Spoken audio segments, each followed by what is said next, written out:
Gepleyer Adatlyk Radiosu. Akşamınız hayırlı olsun hormatly radio dinleyijiler. Şugun 2017-nji ýylyň 22-nji fevraly hepdeniň çarşembe güni eferde habarlar gündöligi gepleşigimiziň esasy bölügine başlamadan ozal täzelikleri dinleň. Olaryň mazmuny bilen sizi men Gözel Hudaýberdiýewa tanış edýärin. Adatlyk radiosynyň habarçysy Hudaýberdi Allaşow we onuň ejesi Gurban Täç Arazmiýadow 2,5 aýlyk türme tutsaglygyndan soň boşadyldy. Adatlyk radiosyna ma'lum boluşyna görä jurnalist we onuň ejesi 15-nji fevralda suwdyň jaýynda boşadylypdyr. Suwd Hudaýberdi Allaşow we onuň ejesi Gurban Täç Arazmiýadow şertli tutsaglyk barada höküm çykarypdyr. 27 ýaşly Hudaýberdi Allaşow 2016-njy ýylyň 3-nji dekabrynda Daşoğuz ýylatynyň Könürgen şäherinde öz öýünde howpsuzlyk gulluklarının wekilleri tarapyndan tutsak edilipdi we ejesi Gurban Täç Arazmiýadow bilen bilelikde alınıp gidilipdi. Ol polisiýada agyr urulyp ýenjildi we gynamalara sedebar edildi. Birleşen Ştatlaryň resmiýetleri Ýewropada howpsuzlyk we hyzmatdaşlyk guramasy jurnalistleri we adam hukuklaryny goraýjy halkara guramalary türkmen hökümetinden Hudaýberdi Allaşowy destine azad etmegi we Adatlyk radiosynyň beýleki habarçylaryny ýydarlamakdan el çekmegini talep edipdi. Birleşen Ştatlaryň prezidenti Donald Trump'yň milli howpsuzlyk boýunça täze geňeşçisi McMaster bu wezipäni özünden öň eýlen Michael Flynn'a garanda orset babatynda has bir garaýşly hasaplanýar. McMaster geçen ýyldaýdan çykyşynda orsetin Krymy anneksiýa etmegini we gündogry Ukraina harby taýdan goşulmagyny hiç bir mutsuz amala aşyranlygyny aýdypdy. McMaster Moskwanyň giň maksatlarynyň Ýewropanyň sowuruşdan soňky howpsuzlyk, ykdysady we syýasy tertibi ýumrmak we bu tertibi orsetin bähwitlerine has ýakymly başga bir zat bilen çalışmakdan ibaratdygyny aýdypdy. 21 fevralda Trump'ın Flynn'in yerine McMaster'i bellemegine orset reaksiýa bildirmänkä orsetli kanun çykarjylaryň käbirleri aladalanma bildirip çykyş etdiler. Federasiýa geňeşiniň resmiýeti Franz Krentsewicz McMaster'ın Birleşen Ştatlaryň milli howpsuzlyk boýunça geňeşçisi wezipetine bellenmegini 100%lik howp diýip adlandyrdy. Özbekistanly meşhur jurnalist we syýasy tutsak 17 ýyl türme tutsaglygynyň soň türmeden boşadyldy. 63 ýaşly jurnalist Mohammed Bekjon özüniň 22-nji fevralda türme möhletiniň dolmagyndan soň türmeden boşadylandygyny Azat Ýewropa Adatlyk radiosyna telefon arkaly gurrun berdi. Hökümeti tegişli bolmadyk serkezi reportyorlar guramasy Bekjony dünýäde iň uzak möhletli türme tutsaglygynda saklanan jurnalistleriň sanawyna girdi. Bekjon 1994-nji ýylda daşary ýurda çykmaga mejbur edilen Opozisiýon Erk gazetynyň baş redaktorydy.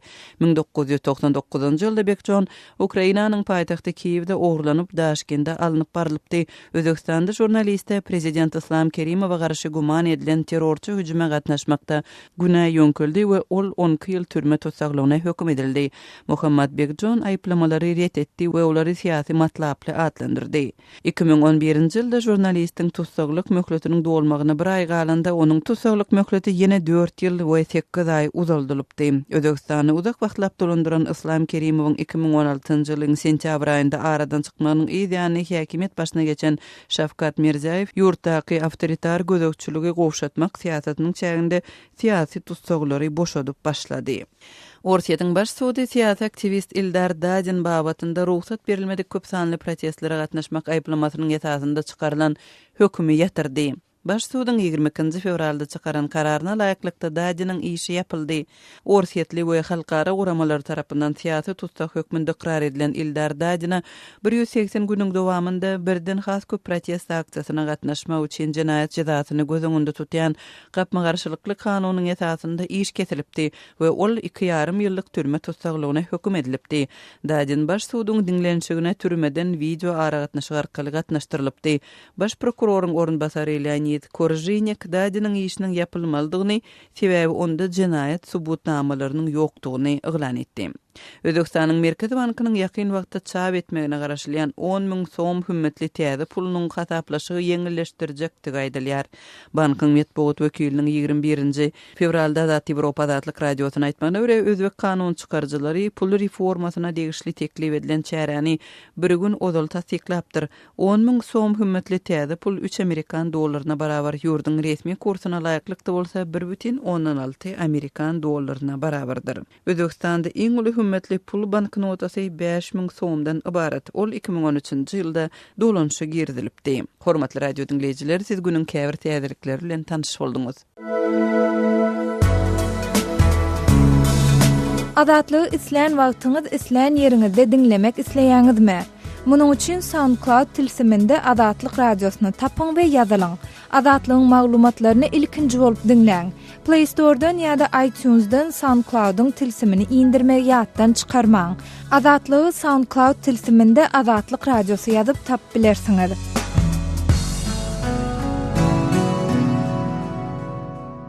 Gepleýär Azatlyk radiosy. Hormatly dinleýijiler, bugünkü habarlar gündeligimizi ýurtdan gowşan bir gow habar bilen başlaýarys.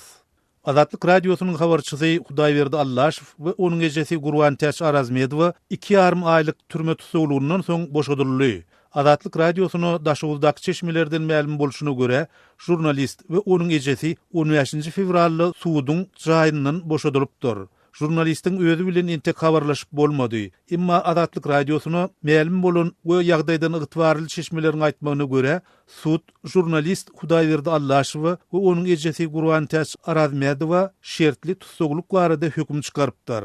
Hudaýberde we onuň ejesini nas satmak bilen bagly aýplamalaryň esasyna 3 ýyl möhletli şertli jinaýat cezasyny berdiler we suwdyň jaýyndan boşatyp goýberdiler diýip Azatlyk radiosynyň söhbetdeşi aýtdy. Jurnalistin we onuň ejesiniň boşadylyny barada maglumaty biziň könürgünçdäki çeşmelerimiz hem tasdiklady. Hawa, men bu barada ýekşenbe güni, ýagny 19 fevralda bilgalym. Hudaýberdi we Gurwan Täç daýda öýlerini dolanyp bardy. Goňşularyň bir näçesi olary geçen hepdede görüp gaýtdy. Bilişimize göre olaryň ikisiniň de hal ýagdaýy gowy we olar öýlerini dolanyp gelenligine begenýärler diýip Azatlyk radiosynyň söhbetdeşi gurrun berdi. Şeýle-de onuň aýtmagyna görä, jurnalistin könürgünçdäki öýü kanun goraýjy gullukçylaryň gödegçiliginiň astyna galýar. Aragatnaşyk serişdeleriniň ählisi olaryň elinden alyndy.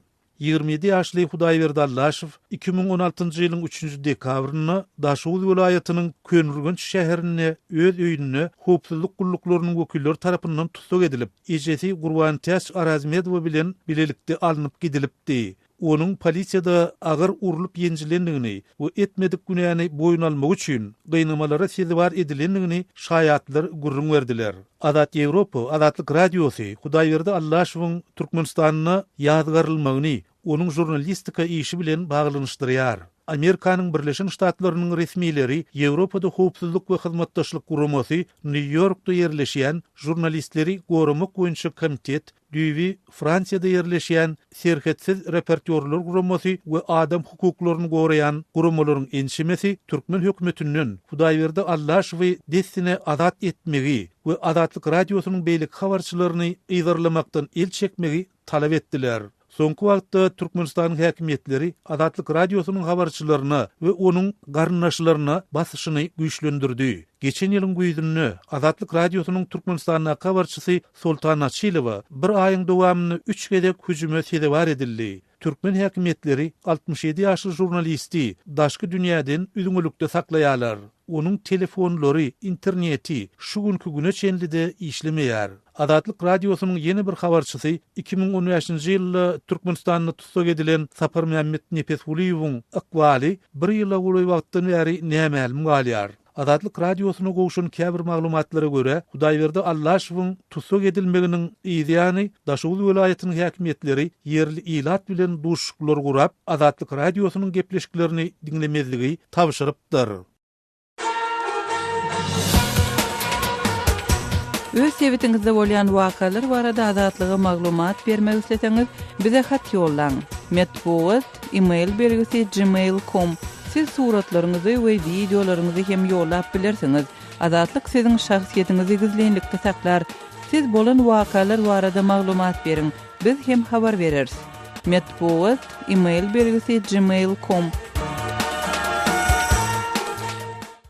Gepleýär Azatlyk radiosi. Eferde habarlar günneligi bilen men ýokşan Nurwan. 21 fevralda Moskwada Russiýa Federasiýasynyň Daşary işler ministrligine Türkmenistanyň Daşary işler ministri Raşid Meredow bilen Orsiýetiň Daşary işler ministri Sergey Lavrowyň duşuşy boldy. Emma Türkmen metbuat şol sany Türkmen diýiminiň saýty iki ministriň duşuşy barada näme üçindir habar bermedi. Ortiýetiň Daşary işler ministrliginiň saýtynyň maglumatyna görä, iki ýurdun baş diplomatlary 2017-nji ýyl boýunça hyzmatdaşlyk programmasyna gol çekdiler. Türkmenistanyň ministrler kabinetiniň başlygynyň ornwatary Meredow Moskwa ykdysady hyzmatdaşlyk boýunça Rus-Türkmen hökümetara komissiýasynyň eginleş başlygy we Türkmen delegasiýasynyň ýol başçysy hökmüne geldi diýip habardaýdylýar. Dostlukly we konstruktiw atmosferada geçen söhbetdeşlik mahalyna iki ýurdun arasynda syýasy, sowda, ykdysady we ynsanperwer gatnaşyklaryň ýagdaýyna ýokary baha berileni gaýdylýar. Ortiýetiň Türkmenistanyň kilçikanasynyň saýty bu habar göçürip çap etdi. Emma Türkmenistanyň diýiminiň saýtyny hem üçindir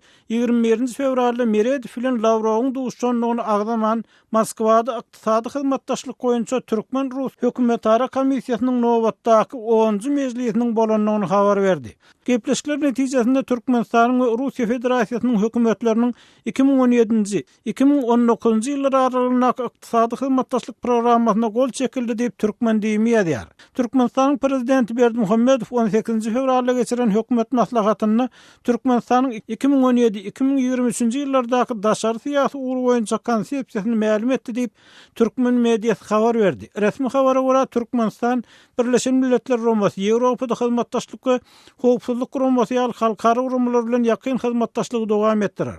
Şol wagtda Türkmenistanyň Ortiýetiň regionlary bilen hyzmatdaşlygy dowam etdirjekdir. Ýagny ortiýetlileriň türkmen wadaryna barga köp gazyklanma bildirýäni gaýdyldy. Ýönümiňe garamazdan TDH-nyň maglumatyna görä resmi şahat howpsuzlyk meselesinde Ýewropanyň ýurtlary we ABC bilen hyzmatdaşlyk eder. Rus medeniýetinän çen tutuldy. Rus siýasatçylary we harwlar soňky ýyllarda Türkmenistanyň öz şerhetleriniň goragyny üpçün etmäge taýýarlygyny barha köp sorak astyna alýarlar we Aşgabatyň bu meselede Moskwadan kömek soramagyny garaşylýanlygyny syzdyrýarlar. Bu pikirler geçen ýylyň noýabryna prezident Berdimuhammedow birden Ortiýada sapar edip Soçyda prezident Vladimir Putin bilen duşandan soň hem gaýtalandy.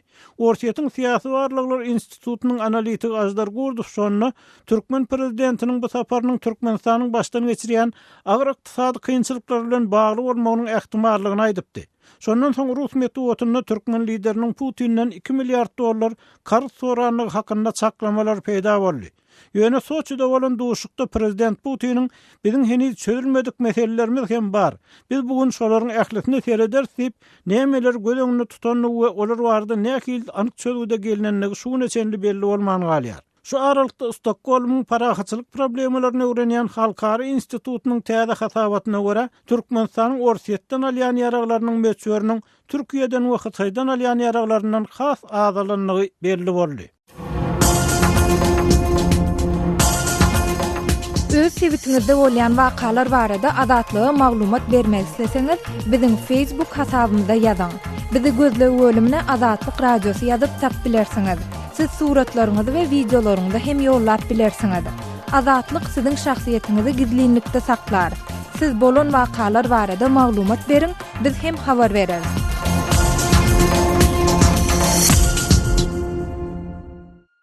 Gepleýär Azatlyk Radiosu. Hormatly dinleyijiler, eferde siz bilen men Hudaýberdi Hally. Aşgabatyň 8-nji mart sewtini 10larça aýal öz ýykylýan jaýlarynyň öwüdüne başga jaý berilmegini talap edip, ulu bolmadyk protest çärelerini geçirdiler. 21 fevral günü saat 11 bilen 12 aralygynda öňkü pograniçny köçesi bilen fiskulturny köçeleriniň çatrygyny adyndan 40 aýal özleriniň bu ýerdäki jaýlarda 60 ýyla goloý wagt bäri ýaşandyklaryny aýdyp, ýykylýan jaýlarynyň öwüdüne jaý bermek hakyndaky ardalaryny häkimligiň resmiýlerini hödürlediler. Biz arzymyzy aýtdyk, goh etmedik, bize kömek edin. Indi mundan soň biz nire gideli diýdik. Bize iň bolmanyny millek ýerini beriň, ýa-da ýyly berişiňiz ýaly bize de täze salynýan jaýlary 30 ýyllyk ýeňillikli kredit bilen beriň diýdik. Bizi köçede goýmaň, bizem şu döwletiň raýaty, arzamyzy kabul ediň diýdik diýip, bu ýere ýygnanan zinanlaryň biri özüni Güljemal diýip tanıştyran aýal aýdýar. Gepin gerdişine görä bellesek, şu sewitde ýaşaýan ýaşaýjylar we käbir ýerli synçylar gurrun edilýän jaýlaryň 60-njy ýyllaryň başynda gurulanyny aýdýarlar. aýdylmagyna görä, şol jaýlaryň eýelerine 80-nji ýyllaryň 2-nji ýarmyndan başlap wagtlaýyn öý kitapçylar berilip başlanan mahaly 90-njy ýyllaryň başynda Sowet Soýuzynyň dargamagy bilen bu proses besedilipdir we munyň netijesinde käbir jaý eýeleri wagtlaýyn öý kitapçysyny alyp bilmeýändirler. Häzirki wagtda 100den gowrak jaýyň ýykylyp, ýene-de 200 şemesi jaýyň ýykylmagyna garaşylýan bu sebitde döwlet tarapyndan diňe öý kitapçysy bolan jaý eýelerine kompensasiýa berilýär. Wagtlaýyn öý kitapçylary bolmadyk jaý eýeleriniň sanynyň bolsa, ýüze golaýdygy çaklanylýar. 57 ýaşyndaky Güljemal özüniň şol öý kitapçysyny alyp bilmedik jaý eýeleriniň biridigini, ýöne 2-3 günlükde ýykylmagyna garaşylýan jaýyny dünýä iňeli bäri ýaşaýandygyny aýdýar. Biz Aşgabat şäherini dogulundygymyz hakdaky doguluş şahadatnamamyzy, zähmet depterçämizi görkezdik. Şeýle-de öz ardamyzda bu ýerde onlar çyl bäri ýaşaýandygymyzy güwa geçýän 3 goňşymyzyň goluny hem görkezdik. Olar bize sizin elinizdäki arzalar ýuridik dokument däl. Şonuň üçin biz sizin jaýyňyzyň ýykylýanlygy, onuň özüne jaý bermek hakyndaky arzaňyzy kabul edip bilemizok. Öz nizadyňyzy özüňiz görüň.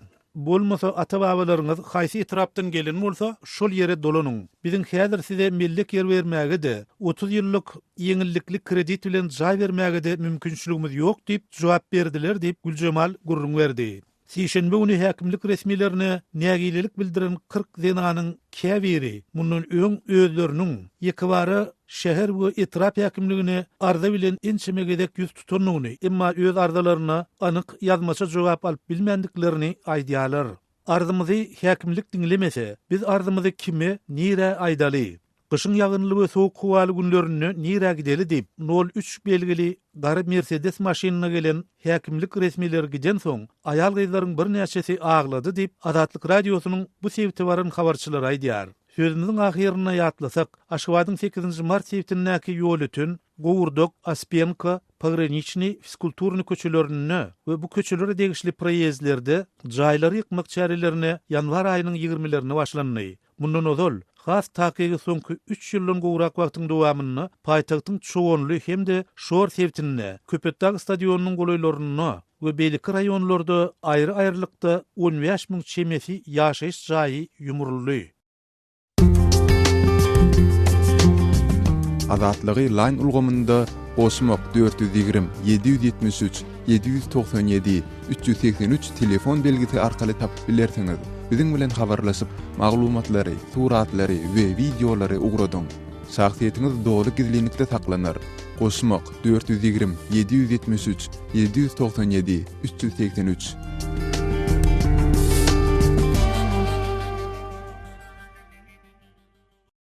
Gepleýär Azatlyk radiosu. Eferde habarlar günneligi bilen men Ýogşan Gurban. Türkmenistanyň alternativ habarlar proýekti Türkmenistanyň ruhnama toglarynyň mälik gulo toglaryna öwürlenýäni, ola toglarda köni prezident portretleriniň we kitaplarynyň häzirki prezidentiň portretleri we kitaplary bilen çalşyrylanyny habar berýär. Neşriň maglumatyna görä bu toglar harby bölümlerde siýasy terbiýeçilik işleriniň geçirilýän esasy ýeri bolup, golaýda geçirilen prezident saýlawlarynyň öňünden iş başyndaky prezidenti wagt etmek üçin ulanyldy. Türkmen mediýasy prezidentin kakasy Mälik Gulberdimuhammedowyň ýaşullar maslahatyna gatnaşyp-gatnaşmaýanyny barada maglumat bermeýär. Emma döwlet daşdanyň atasynyň we kakasynyň wagdynyň barha güýçlenme bilen bir hatarda ýaşullar maslahatynyň rolu hem barha güýçleniriljegi meňdeýär. Berdimuhammedow 12 fevralda geçen saýlawdan soň haýyl etmeýän gurnulan inaugurasiýa dawarasynda birden ýaşullar maslahatyna gaýtadan has uly ygtyýarlyklary bermegi gurrun etdi. Ýagny onuň hökümet we parlament tarapyndan kabul edilýän kanunlary tasdiklemek güýjüne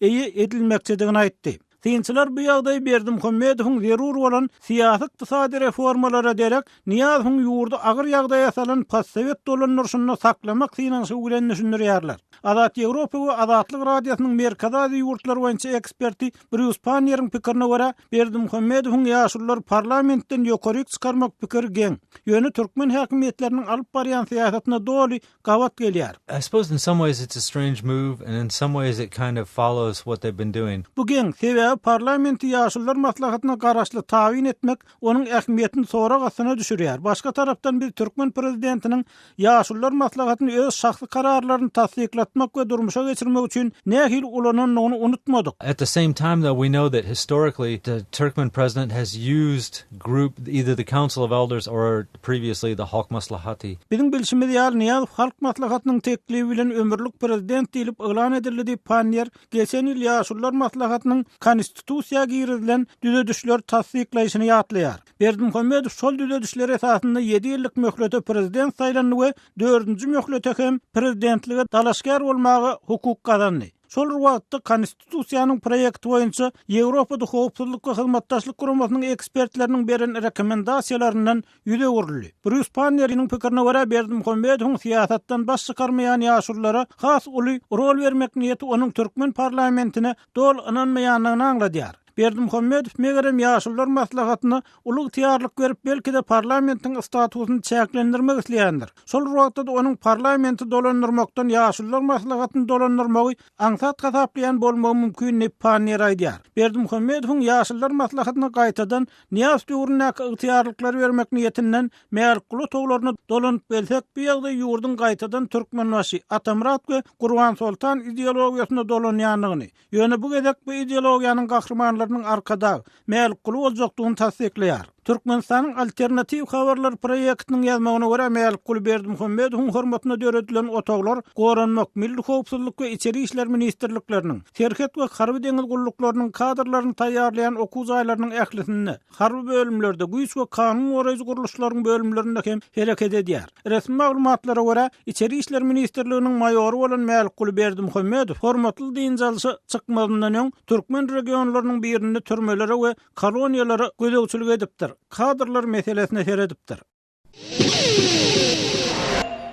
Gepleýär Azatlyk radiosu. Habarlaryň ünneligi gepleşigimizi Azatlyk radiosynyň Türkiýedäki habarçysy Mendöwlet Baýhan dowam etdirýän. Farap terhedinde tölegler galdyryldy, şertler agyrlaşdyryldy. Türkmenistan bilen Özbegistanyň arasyndaky terhet geçelgenlerinden biri bolan Lewap vilayatynyň Farap etrawyndaky terhet gapysyna tölegler ýokarlanyp, geçiş şertleri hem kynlaşdyryldy. Adamlar gümrüge uzak ýoldan pyýada ýörep barmaly bolýarlar. Adanyň efirde agdalmagyny islemeýän Farap etrawyndaky terhet ýakada ýaşaýan bir yerli çeşmäniň Azatlyk radiosyna beren maglumatyna terhet geçelgesindäki geçiş töleginiň 60 Amerikan dollarynyň 120 Amerikan dollaryna galdyrlandy. Şonuň ýaly-da ýörüýte çakylyknama esasynda alynan wiza bolmasa, Türkmenistan tarapynyň iki ýurdun raýatlaryny Serhet kapysyndan hiç bir tarapa geçirmeýändigi aýan edilýär. Serhet ýakanyň Faraply ýaşaýjysy öz sözlerine şeýle dowam edýär. Türkmenistan bilen Özbegistanyň Farap gümrük postuna häzir ynha şeýle ýagdaý dowam edip dur. Serhetiň iki ýakasynda da doganlarnaşlar ýaşaýarlar. Serhetden geçmegiň töleginiň galdyrylmagy we geçiş şertleriniň alaýda Türkmenistan tarapyndan şeýle görünüşde kynlaşdyrylmagy maşgalalara gaty ýaramaz täsir edýär.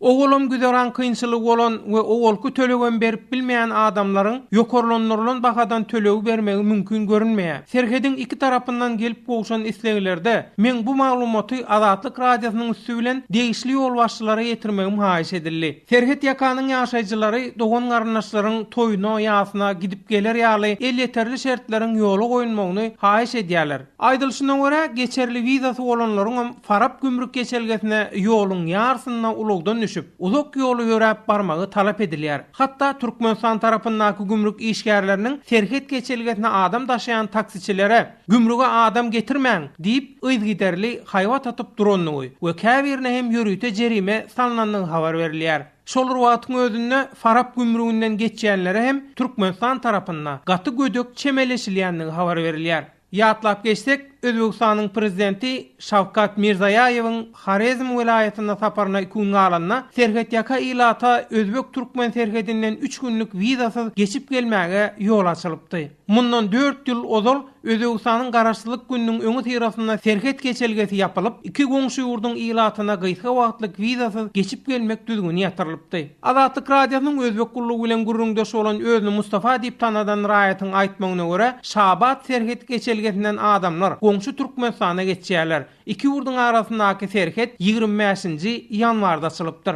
Xarezm, Kaşgaderya, Buhara welaýatlarynyň şeýle de Garagorpagystanyň Türkmenistan bilen umumy serhedi bolup, onuň iki respublikanyň arasyndaky uzunlygy 1650 kilometre baryp ýetýär.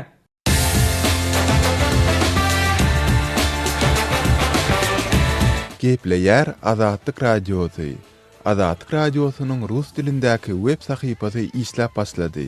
Biziň maglumatlarymyzy indi rus dilinde rus.azatxabar.com salgy bilen internetde tapyp bilersiňiz. Дорогие радиослушатели, информация «Радио Азатлык» теперь доступна и на русском языке. Наш сайт на русском rus.azatxabar.com.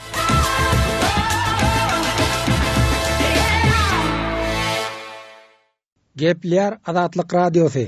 Eferde habarlar gündəligi programmamız. Awganistan neşe maddasyny öndürmekde birinci orunda durýar.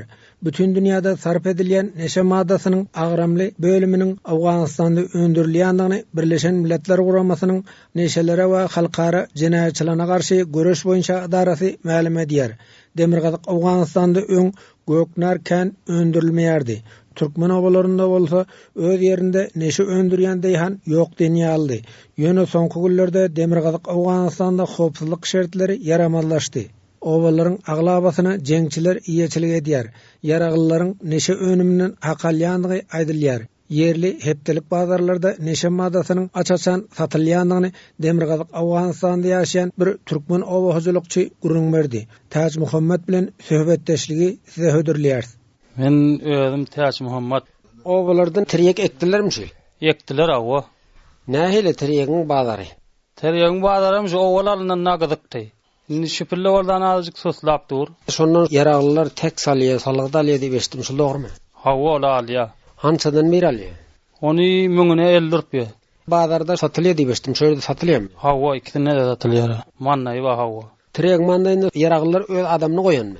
Hawa öz adamlar we öz masuliýeti we özüniň. Her satylan kilowdan alýa birine. Hawa 50. Eger diýhan bolsa, ondan satyjy jellap bolsa ondan näçe alýar? Ondan şu owalyna 10 amally, 9000 amally, 8 amally bazaryna garap alýar da. Häzir näçe? Şüpürli 5, 4, 3,5 ahyr 3. Diýhandan alýan alýar ýa jellapdan aýrymy yaraglan alýan? Ýok, ol jellap bilen olan ikisi her bazar barya jellaba bir näme murahat etýär. Diýhandan bolsa köp alýar. Deyhan ol bardan oldan sen jellap dälle, bardan olar tanýa barana uruňa. Şu asly bes alýanny 50 rupiýan alýar. Ýöne jellapdan az alýan bolmaly şeýle. Hawa jellap boldan ol köp barandan soň murahat etýär. Bir ýerde mekdepler açyldymy? Mektep açyldy diýsem bolýar, açylanok diýsem bolýar. Iki däne haýma getirip goýdy. On ne bir kitaby belli, ne galam belli. Oňa bina diýip şu insanperwer guramalar tarapyna hiç bir kömek zat edilmedimi gün şunu? Ýok. Türkmenlere edilmedi, başga obalara berildimi? Ýok, şu 3-4 oba daşdaýdy. Üçüsi bizler tekeler. Insanperwer guramalar agy suw içerýän suw guýgaz berdimi? Ýok, guýamadanok, suwda gelenok. Geldi biri. Şu obaň aýagyndan günnäwar tarapyndan gazdy, oňam suw şor diýdi. Şo duruşyna bahana bilen goýdy gitdi.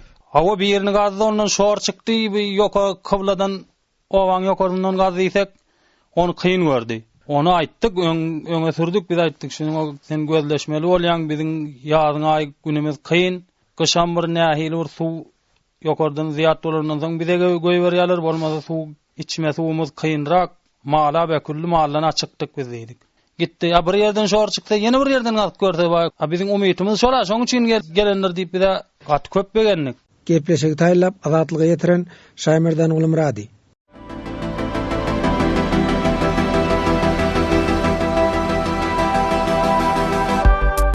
Hormatly radio dinleyijiler, Azatlyk radiosynyň gepleşiklerini gysga tolkunlarda her akşam Aşgabat wagty bilen saat 7-den 9-a çenli 6060 kHz ýyglyklarynda 49,5 metrlerde ýa-da 11890 kHz ýyglyklarynda 25,12 metrlerde dinläp bilersiňiz. Tolkunlarymyzy ýene gaýtalýarys. 6060 kHz ýyglyklarynda 49,5 metrlerde ýa-da 11890 kHz ýyglyklarynda 25,12 metrlerde dinläp bilersiňiz.